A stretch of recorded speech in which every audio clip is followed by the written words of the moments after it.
Parfois nous prions, Saint-Esprit viens, mais c'est global. Saint-Esprit vient agir dans ma vie, c'est global. Il faut savoir, notre Dieu est un Dieu de précision. Qu'est-ce que nous voulons quand nous disons Saint-Esprit vient? Parce que le Saint-Esprit a différentes actions à accomplir dans notre vie, laquelle nous voulons précisément, exactement, lorsque nous disons Saint-Esprit vient. Je prie que le Dieu de notre Seigneur Jésus-Christ, le Père de gloire, vous donne un esprit de sagesse et de révélation dans sa connaissance. Alléluia. Dire que l'objectif, la mission de l'esprit de révélation, c'est pour nous emmener à connaître Dieu. Amen. Connaître Dieu, ce n'est pas le fait de réciter les versets bibliques. Je suis la tête et non la queue. Je suis le premier et non le derrière. On parle de cette connaissance-là, en fait, que l'on obtient au travers de la communion régulière, profonde avec Dieu. Alléluia. Amen. Et qui crée, en fait, un amour passionnel pour Dieu. Un passionné de Dieu. C'est Dieu d'abord, moi après. C'est celui qui brûle pour les choses de Dieu. Celui qui est infatigable pour les choses de Dieu. Ça, c'est quelqu'un qui connaît Dieu. Celui qui connaît Dieu sait que à chaque rencontre, c'est une occasion de m'aiguiser encore plus avec Dieu, de fusionner encore plus avec Dieu. Et il ne peut pas rater ce rendez-vous. Il ne peut pas. Alléluia. Connaître Dieu, c'est cette connaissance qui ne se limite pas à l'information, mais qui se traduit par des actes concrets, palpables, véritables, profonds. Connaître Dieu, c'est cette expérience quotidienne avec son Dieu. Alléluia. Une connaissance qui se voit, qui se lit dans ta vie de tous les jours. Tu es une lettre vivante. Dans Ésaïe 11, verset 2, on nous parle de cette manifestation du Saint-Esprit. On dit l'Esprit de l'Éternel reposera sur lui. Première manifestation, l'Esprit de l'Éternel. C'est-à-dire l'Esprit de la domination. Ce n'est pas le thème de ce matin. L'Esprit de l'Éternel reposera sur lui. Esprit de sagesse et d'intelligence. Esprit de conseil et de force. Esprit de connaissance et de crainte de l'Éternel. Alléluia. Cette manifestation du Saint-Esprit. Lorsque nous disons Saint-Esprit vient, soyons précis sur la manifestation que nous voulons voir. Est-ce que Saint-Esprit vient? C'est l'Esprit du Seigneur? Ou alors c'est l'Esprit de sagesse et d'intelligence que tu cherches? Est-ce que tu cherches le conseil ou la force? Parce que, les amis, pour servir Dieu, il faut la force. Lorsque nous sommes fatigués, ne disons pas non. Là, tu dois chercher Saint-Esprit, esprit de force. Tu dois aller à l'église. Là, c'est compliqué. Non. C'est une manifestation du Saint-Esprit. Alléluia.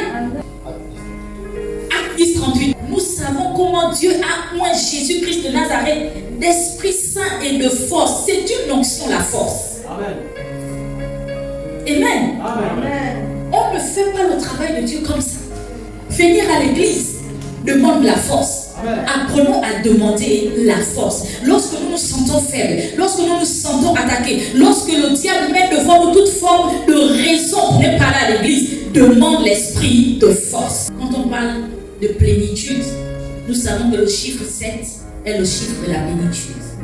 Alléluia. Amen. Plénitude du Saint-Esprit, c'est celui qui arrive à vivre ces 7 dimensions.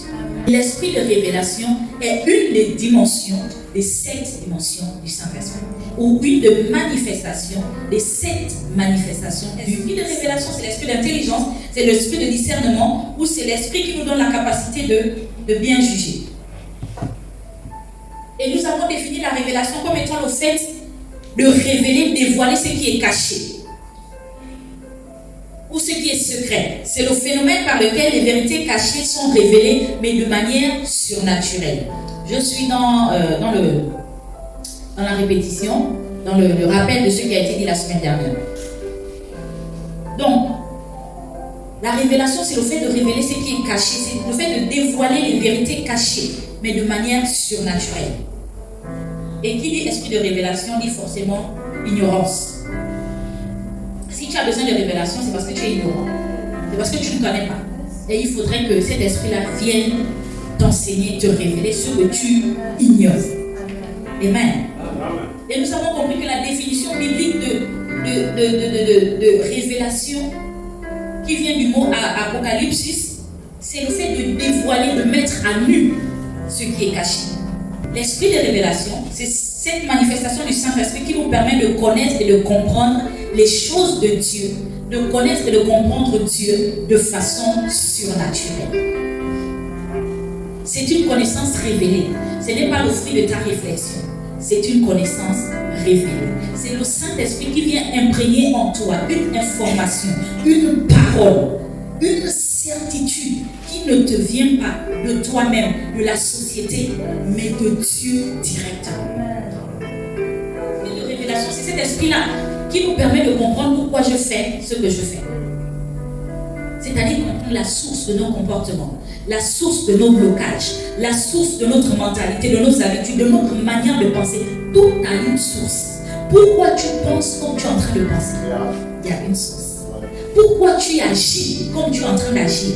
Il y a une source. Pourquoi tu n'arrives pas à faire ce que tu devrais faire? Il y a une explication. Et pourquoi tu fais ce que tu es en train de faire que tu ne devrais pas faire, ou même que tu devrais faire et que tu fais? Il y a une source. L'esprit de révélation est là pour t'expliquer les choses, la source, le pourquoi des choses. Là où il n'y a pas d'esprit de révélation, on fait les choses sans comprendre.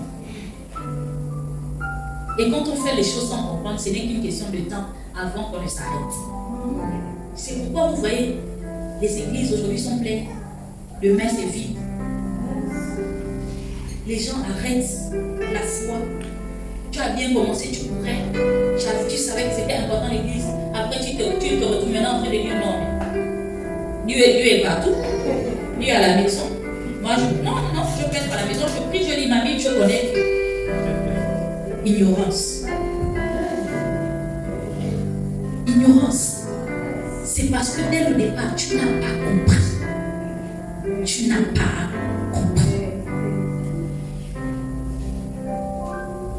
Tu n'as pas compris. L'esprit de révélation vient pendant que tu es en train de prier.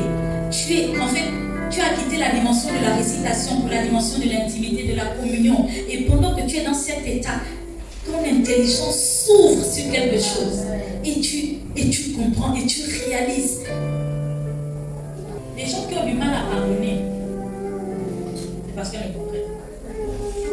Et aussi longtemps que tu n'entres pas dans la prière, pour que Dieu te révèle toi-même ton état. Toi-même ton état. Toi-même ton état.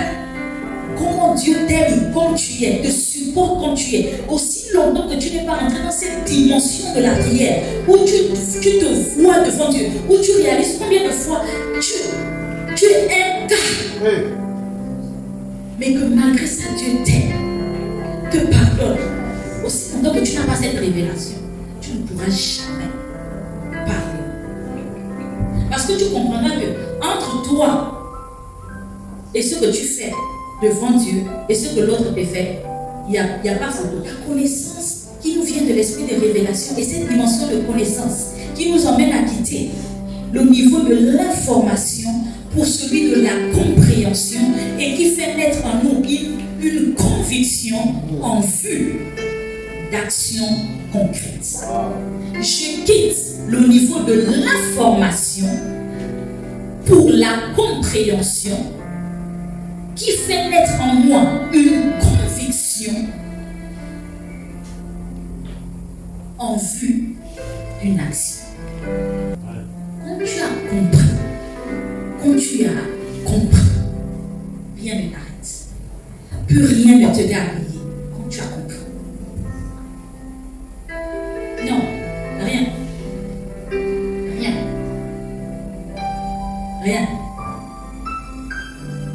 Lorsque tu acquiers cette connaissance, c'est comme si tes yeux s'ouvraient et automatiquement, une action, tu fais quelque chose. Automatiquement, il y a une certitude, une assurance qui t'habite, une conviction qui t'emmène à courir et à aller avant. Amen.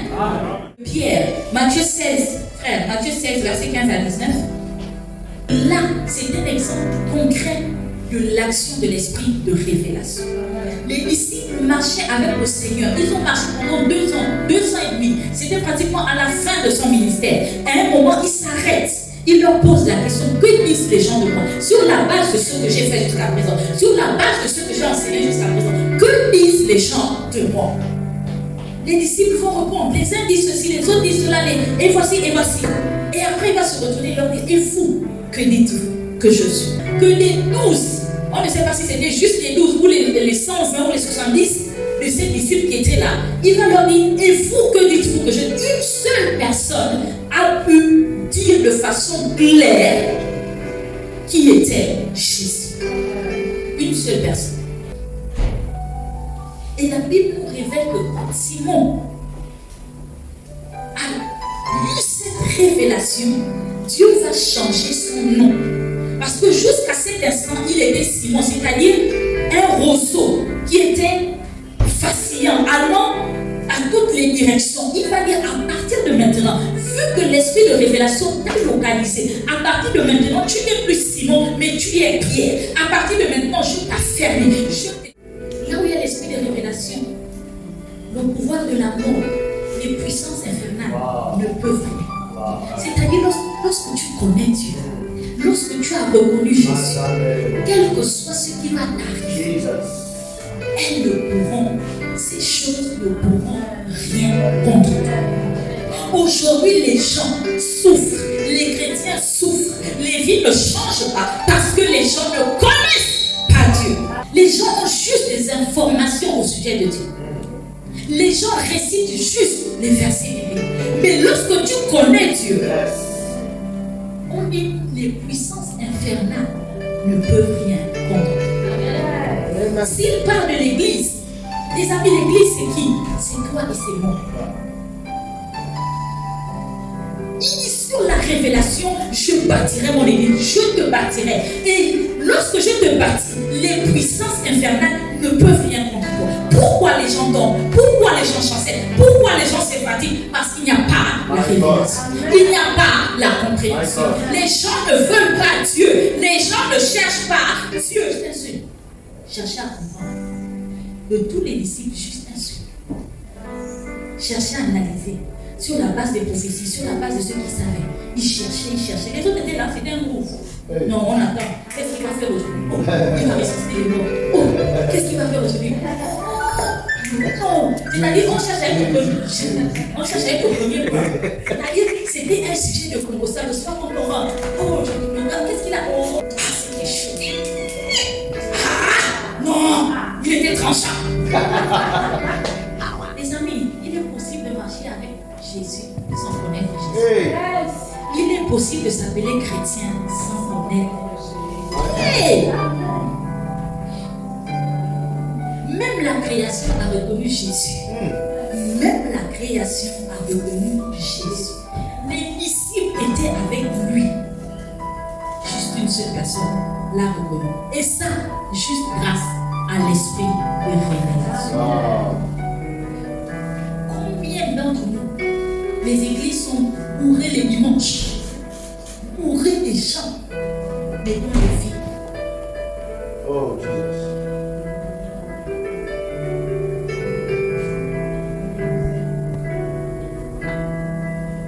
J'ai eu il y a 2 semaines, j'ai eu une secte collègue où il disait en Côte d'Ivoire 400 églises, 4000 églises. Au Congo, il y a 7000 églises. Et les gens sont pauvres. Et il disait, réfléchissons. Il disait, il y a plus d'églises que de professeurs, que d'écoles, que de, on appelle ça comment, des dispensaires d'hôpitaux, etc., etc. Et les anti-églises étaient contents qu'ils étaient validés pour dire que ces pasteurs-là ne servent à rien. Et ils ont encore bombardé l'injure l'église. Et Dieu avec.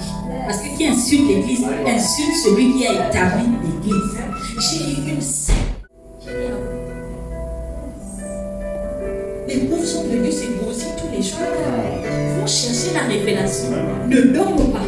Quitte les maisons. Laisse leur famille. On vient vous expliquer les choses. Mais une fois vous êtes sortis, quand on te pose la question, qu'est-ce qu'on t'a enseigné?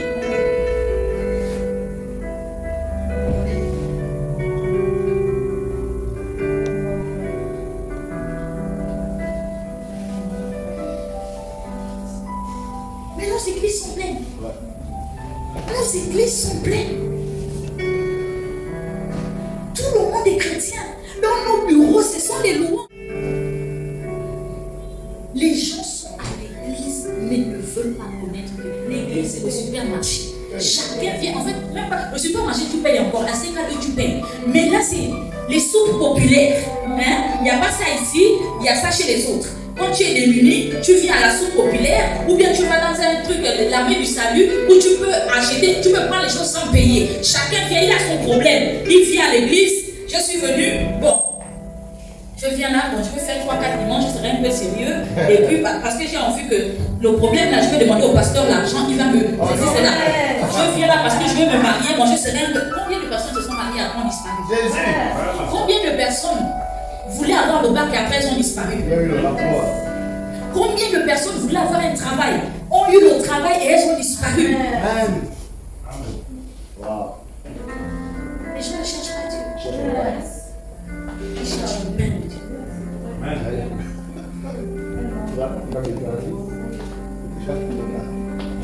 Combien de personnes viennent parce que les démons chauffent dans les maisons? Combien de personnes viennent juste pour se servir?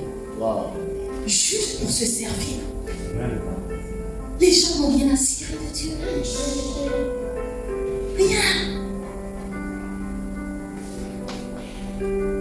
Quelqu'un qui était bloqué, qui était cassé, qui était brisé. Par la parole, tu as été révélé. Dès que tu te sens un peu bien, c'est toi qui dis non. Non. Je vais prier à la maison. Non, Dieu n'est pas. C'est toi qui exhortes le pasteur. C'est toi qui exhortes le pasteur. Tu as tellement la révélation du Saint-Esprit que tu es convaincu. Le Saint-Esprit t'a dit que pour toi c'est la maison. Les gens ne comprennent pas. Et ils ne comprennent pas parce qu'ils ne cherchent pas. On est là, on s'écosie, les amis. Les hommes de Dieu s'écosient.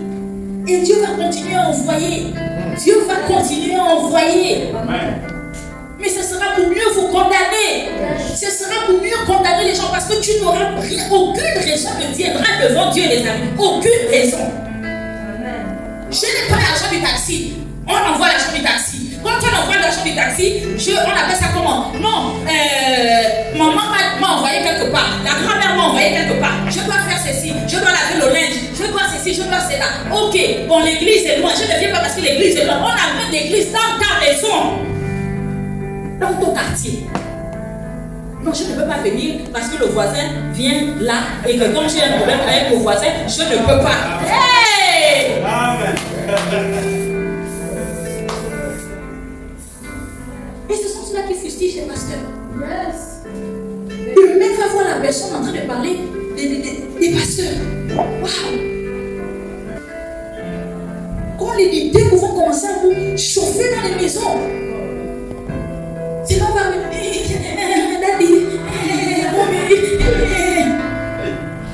justement parce que tu veux venir te servir, tu sens que là c'est fort et tu veux juste revenir te servir.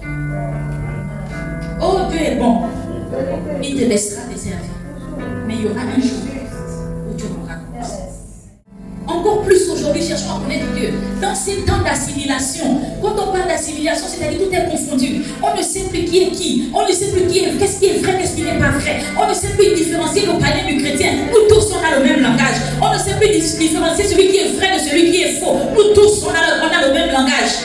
On s'habille de la même façon, les escrocs s'habillent comme les hommes d'affaires.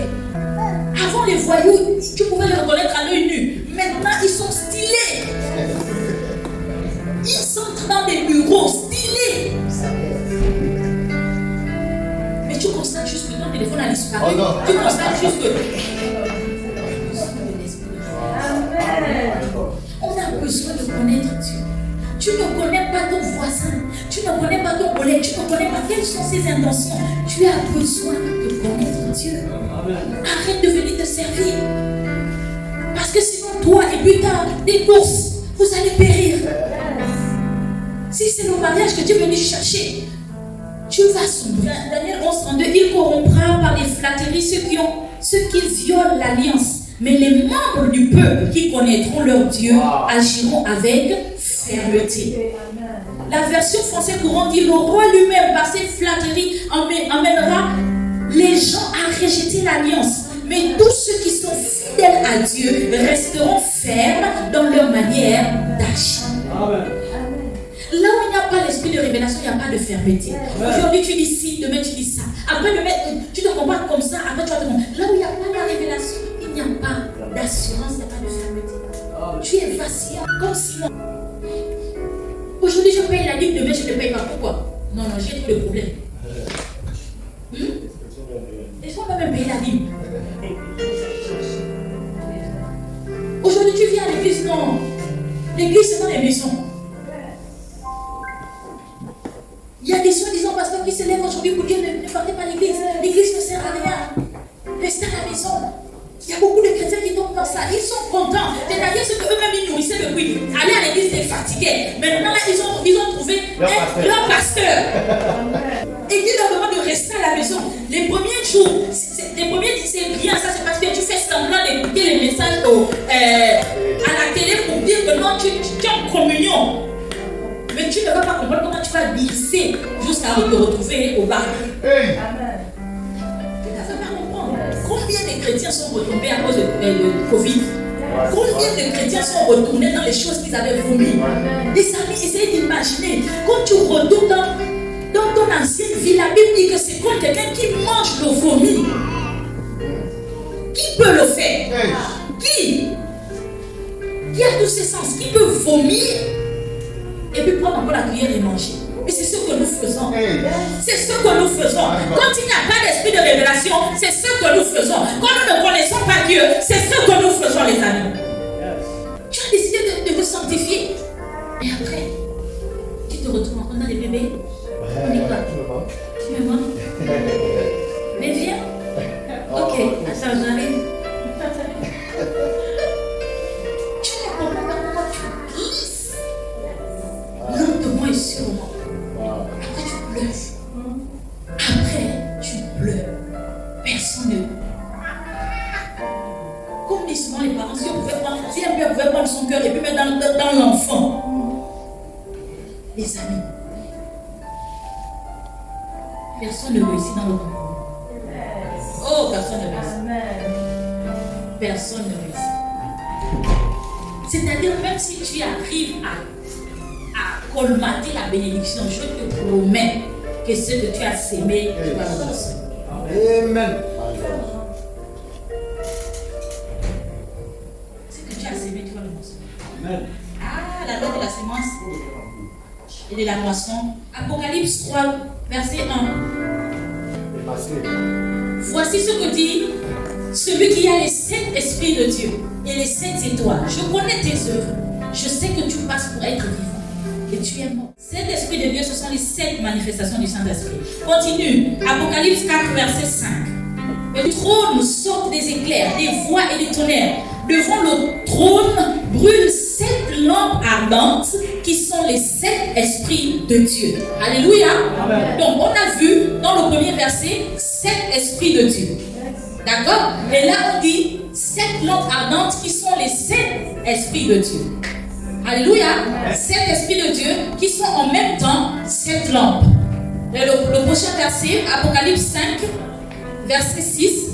Il dit: et je vis au milieu du trône et des 4 êtres vivants et au milieu des vieillards un agneau qui était comme immolé. Il avait 7 cornes et 7 yeux qui sont les 7 esprits de Dieu envoyés par toute la terre. Alléluia. Ces 3 versets nous donnent des synonymes ou des descriptions de l'Esprit de Dieu. Nous avons vu que l'Esprit de Dieu a 7 manifestations, n'est-ce pas? Et là, ces versets nous disent que ces 7 esprits-là sont 7 lampes ardentes, mais sont également 7 esprits de Dieu et 7 yeux de Dieu envoyés par toute la terre. Amen, amen. Comme pour dire quoi? Que le Saint-Esprit est en ce moment sur la terre. Et il se manifeste par 7 manifestations. Qui sont 7 yeux. Qui sont 7 lampes ardentes. Et ces yeux parcourent la terre. En train de chercher. Ça regarde, ça tourne, ça cherche. Quelles sont les personnes qui veulent connaître Dieu? Quelles sont les personnes qui veulent être éclairées? Quelles sont les personnes qui cherchent Dieu? Les 7 yeux parcourent la terre. Amen. Les 7 lampes cherchent à éclairer. Amen. Mais qui se dispose? Qui? Au temps de Pierre, il n'y avait que Pierre qui s'est disposé. Une seule personne s'est disposée. Et c'est parce qu'il était disposé, l'Esprit de Dieu, l'Esprit de révélation est venu avec sa lumière. Il a regardé et ensuite il est venu éclairer Pierre sur qui était Jésus. C'est ce qui explique pourquoi le Seigneur va tressaillir. Lorsque Pierre va dire tu es le Messie, Jésus va tressaillir. Il dit Pierre, Simon, ça là, ce n'est pas toi-même. Ce n'est pas ça, ne te vient pas de toi, mais c'est mon esprit. Pourquoi? Parce que le Père, le Fils, le Saint-Esprit travaillent ensemble. Lorsque l'Esprit est là, il cherche. L'Esprit est là, ses yeux sont en train de regarder. Ça cherche. Et lorsque ça cherche, ça trouve, ça illumine. Et le Fils entre en scène. Amen. Alléluia. Amen. C'est pourquoi Jésus va tressaillir. Lorsque l'Esprit de Dieu va localiser Pierre parmi tous les disciples, l'Esprit, les 7 esprits, les yeux de Dieu vont localiser Pierre. Il va éclairer par sa lumière. Et Jésus va tressaillir. Et lorsqu'il tressaillit, il va dire, vu que mon esprit m'a localisé et que je reconnais par ce que tu viens de dire, l'action de mon esprit, je déclare, je prends des décrets sur ta vie, je change ta situation et je te donne ton héritage, je te révèle ce que tu ne savais pas. Jusqu'à présent, tu savais juste que tu étais un pécheur, mais moi je te dis, au-delà de ta pêche, tu es un pilier pour l'église. Au-delà de ta pêche, il y a un héritage. Au-delà de ta pêche, je te donne les clés du royaume. À partir de désormais, tout ce que tu vas interdire sera interdit. Le Saint-Esprit, c'est les yeux de Dieu. Amen. Qui cherchent à localiser ceux qui sont disposés, ceux qui veulent connaître, ceux qui veulent comprendre. Quand tu veux, lorsqu'il voit la soif, lorsqu'il voit le désir, il t'éclaire. Amen. Parce qu'il est une lampe. Nos églises sont bourrées de gens qui ne veulent pas connaître Dieu. Qui ne veulent pas connaître Dieu. Qui veulent ses mains, qui veulent son pain, qui veulent ce qu'il peut donner, mais pas lui-même. Mais on se leurre, parce que si tu connais Dieu, c'est que tu te connais forcément. Amen. Alléluia. Amen. Pierre a reconnu le Seigneur, mais automatiquement, il a connu qui il était. Wow. Lorsque tu cherches Dieu, c'est pourquoi l'apôtre Paul va dire aux Éphésiens, j'ai entendu parler de votre foi, j'ai entendu que vous avez maintenant donné vos vies à Christ, mais je prie que vous priez pour l'esprit de révélation qui vous permettra de connaître Jésus. Accepter Jésus, ce n'est pas connaître Jésus. Amen. C'est une autre dimension, c'est une autre étape. Amen. Et cette étape a un prix. Amen. Et ce prix, tu l'as payé ce matin. En venant ici, c'est un prix que tu as payé pour pouvoir connaître Jésus. Alléluia. Amen. C'est un prix que tu as payé. Yes.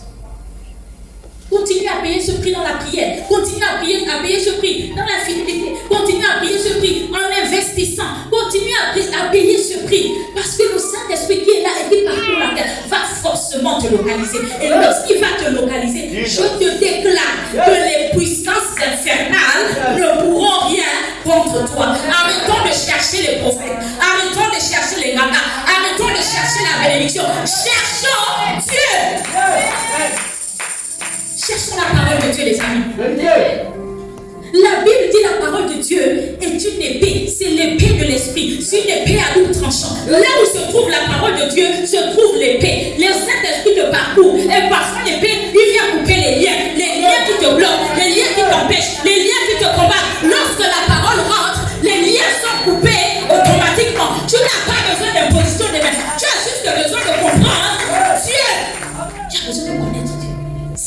de ta liberté. Amen. Jésus a dit, vous connaîtrez la vérité et la vérité vous rendra libre. Les amis, la vérité, ce n'est pas un concept. Ce n'est pas un thème philosophique. La vérité, c'est Jésus lui-même. Amen. Si tu connais Jésus, tu te connais. Yes. Tu te connais. Et tu es libéré. Amen. Il ne s'agit pas d'une connaissance théorique. Il s'agit d'une connaissance révélée. Yes. Au-delà de ce qui est écrit, qu'est-ce que toi tu comprends de ce qui est écrit? Amen. Combien de personnes, les amis, ont été délivrées seulement par la compréhension de la parole? Combien de personnes ont été délivrées? Combien? Il y avait quelque chose qui te fatiguait.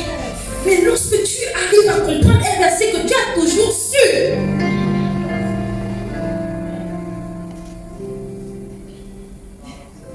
lorsque le Saint-Esprit éclaire, illumine ton esprit.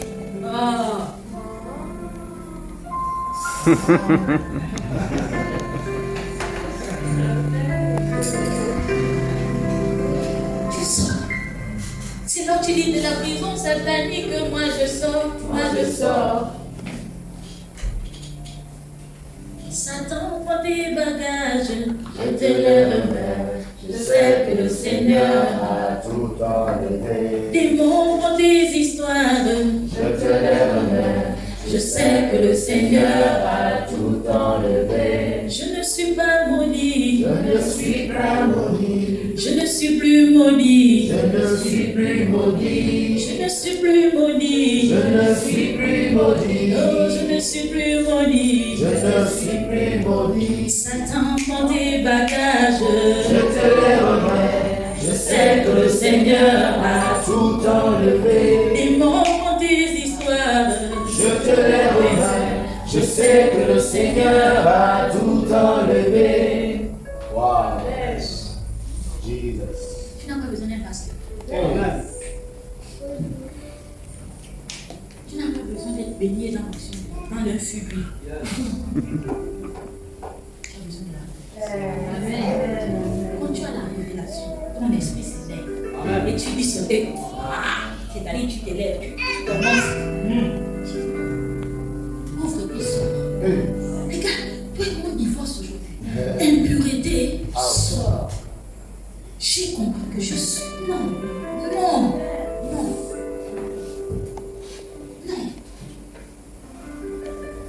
C'est-à-dire, c'est pas.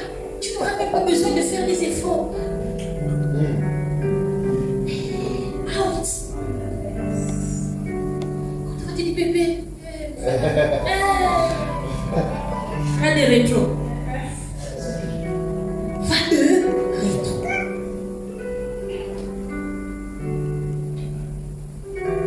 Révélation. Alléluia. C'est de ce dont nous avons besoin. C'est de ce dont nous avons besoin. Cherchons à connaître Dieu. Cherchons à connaître Dieu. Cherchons à connaître Dieu. C'était la prière de Paul pour les Éphésiens. Que Dieu illumine vos cœurs. Les yeux de votre cœur. Quand on parle de Dieu, le cœur, c'est votre esprit. C'est votre esprit. Votre héritage est dans votre esprit. C'est lorsque ton esprit devient fort que tu arrives à sortir de toute forme de blocage. Le Saint-Esprit vient illuminer ton esprit. Quand on parle d'illumination, on parle de lumière. C'est-à-dire ça vient enlever toute forme de ténèbres qui t'empêchait de voir, de comprendre. Ça enlève tout ça. Amen. Alléluia. Amen. Esprit de révélation. Et cherchons l'esprit de révélation. Et l'apôtre Pierre dit que dans 2 Pierre 1, au verset 2, il dit que la grâce et la paix vous soient multipliées par la connaissance de Dieu. Amen. Là où nous connaissons Dieu, les amis, il y a des grâces qui sont multipliées. Amen. Quand on parle de grâce, on parle de faveur, on parle de bienfait, on parle de largesse. Quand tu connais Dieu, tu ne demandes pas, les gens te font du bien. Amen. C'est-à-dire que tu vois les choses comme tu les attendais dans ton corps. On a déposé. Largesse. Personne ne connaît Dieu et vit misérable. Personne. Depuis David, il a dit, je suis né, j'ai grandi. Je n'ai jamais vu le juste abandonné ni sa postérité manquant de pain. Jésus est venu, il a dit, personne ne laissera à cause de moi, ne perdra à cause de moi, mari, femme, enfant, tout ce que vous voulez, et qui ne reçoivent ça au sanctuaire. Je connais une personne particulièrement qui était déjà établie dans une relation. Elle avait tout, mais elle cherchait Dieu. Et cette personne-là était attachée encore aux choses bizarres. Elle sentait, elle était déjà là, ils avaient déjà un enfant, elle avait même un travail. Mais sa soif de connaître Dieu l'a emmenée à renoncer à tout ça. Elle a tout abandonné. Son travail, c'est parce qu'il fallait qu'elle s'éloigne de cette relation. Elle savait que si elle restait dans la ville, elle allait toujours être avec l'élément. Donc elle a pris son enfant, elle a quitté le sud pour le nord. Seule, aller encore se serrer dans le salon de son grand frère. Pendant des années, parce qu'il fallait que Dieu la rebâtisse, la reconstruise. Les amis, aujourd'hui, elle est mariée à un milliardaire. Pas en France, c'est en Europe.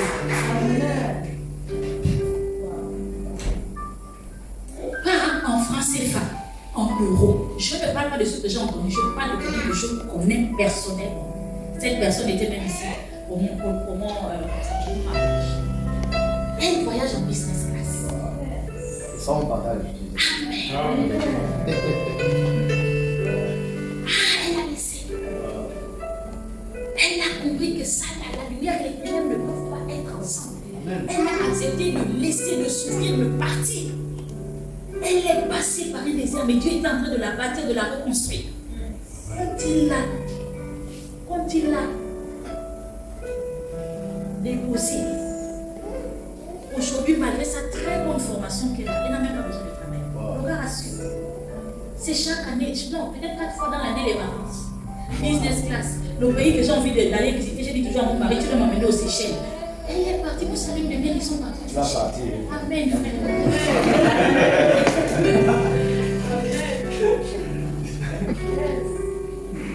Sa lune de miel, c'est aux Seychelles. Mais avant ça,